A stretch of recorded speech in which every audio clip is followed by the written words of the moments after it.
Au cœur de la société. Au cœur de la société est une émission préparée en synergie par les radios Inzamba, Agatekakawe, Radio RPA, Ijuya Wanyagihugu, ainsi que la radio-télévision Renaissance. Le président de la République du Burundi leur a récemment lancé un appel de rapatriement dans leur pays d'origine. Selon lui, certains rebelles du mouvement Red Tabara pourraient être désarmés, démobilisés et réintégrés dans la société. Une autre partie de ces combattants pourrait être poursuivie en justice. Mais le groupe rebelle a immédiatement rejeté l'appel d'Évariste Ndayishimiye, expliquant qu'il ne pouvait pas déposer les armes tant que son objectif n'était pas encore atteint. Dans le mini-magazine Au cœur de la société, nous avons également sollicité l'avis d'un politique de l'opposition.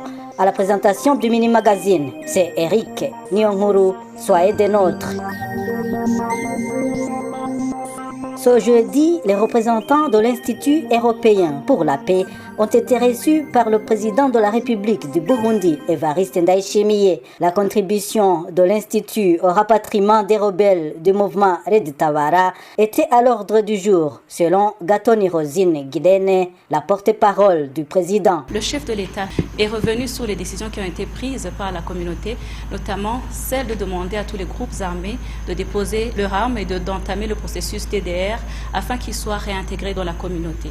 À cet effet, il a encore lancé un appel et a ouvert les portes au groupe Red Tabara afin que ces Burundais qui sont éparpillés puissent rentrer au bercail.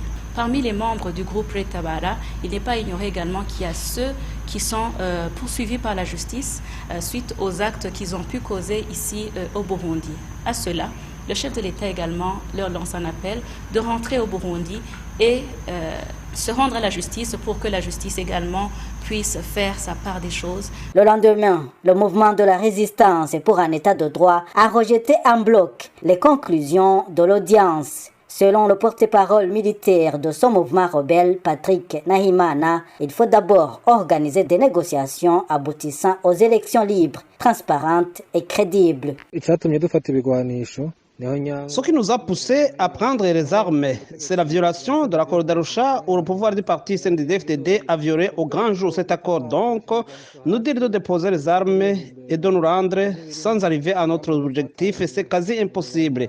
Nous allons poursuivre la lutte que nous avons commencée jusqu'à atteindre notre objectif. Eux, ils veulent que le mouvement remette les armes tout simplement, mais cela ne va pas résoudre complètement l'origine du conflit politico-sécuritaire burundais. Premièrement, je tiens d'abord à informer que le mouvement Red Tabara soutient aux voies de sortie de crise par négociation au dialogue politique sans que le sang ne soit versé. Ce qui ferait donc l'objet de ces négociations, c'est l'organisation des élections libres, inclusives et transparentes afin que chaque citoyen burundais élise un dirigeant qu'il souhaite à travers les élections organisées dans le respect des accords d'Arusha.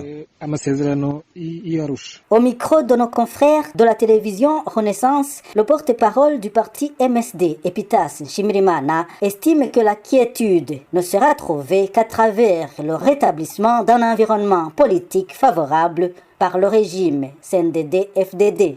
inzira yonyene yuko hashoboka kugaruka ituze mu gihugu, hashoboka ko ibikorwa bitandukanye vya politike bishobora gusubira gukorwa mu Burundi. L'unique voie de sortie de la crise, d'ouverture de l'espace politique au Burundi, c'est le dialogue. Il faut que les Burundais s'entendent sur ce qu'il faut pour un apaisement du climat politique, pour que les partis politiques, les organisations de la société civile, les radios indépendantes puissent travailler librement, les prisonniers politiques puissent être libérés et les réfugiés puissent rentrer au pays pour participer aux élections. Sinon, même ces élections prévues dans 2 ans ne pourront pas être possibles tant que le parti CNDD-FDD et le gouvernement Ndayishimiye continuent de violer les droits de l'homme, de fermer l'espace politique en voulant contraindre les Burundais de retourner dans un système de parti unique qui n'est plus acceptable au XXIe siècle.